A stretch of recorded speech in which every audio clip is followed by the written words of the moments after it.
As we've gone through communications 1 through 6, the communications flow one way, and that is because the picture that we have drawn is that things run the way they're supposed to. However, to the extent that information is not accurate, whether it be demographic information, whether it be ICD codes, whether it be CPT codes, or any other reason, like insurance is not verified, or there is a transposition of a number, and communications then start flowing backward. And as that happens, you have a reverse of the communications that we've spoken about so far.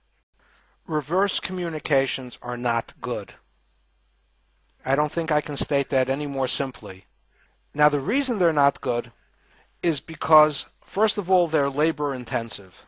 And labor is really the enemy of profitability in medical billing. We'll get to the pricing structures later, but the biggest cost in medical billing is labor. You make the most money when things go smoothly. You make much less money when things do not go well. It takes a lot of work to rectify a messed up claim.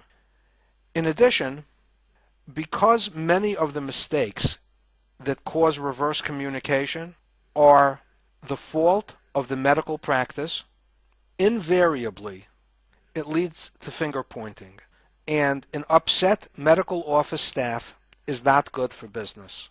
So even when it's not the fault of the medical billing company, there's always the risk that you'll be blamed.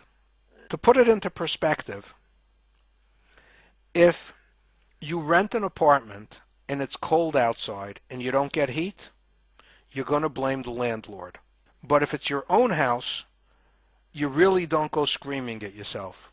You understand the boiler broke, it took time to get a repairman, and all of that wonderful stuff. The reality is that when a doctor's practice does in-house billing, they are like the homeowner that has a cold night once in a while. But when they outsource medical billing, they become like the tenant who lives in an apartment house.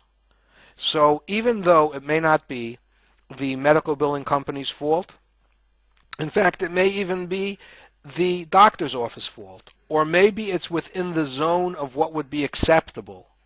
The fact is that reverse communications lead to finger pointing, particularly when it rises to the level where the medical billing company has to communicate with the doctor and notify the doctor that his staff are not as efficient as they should be.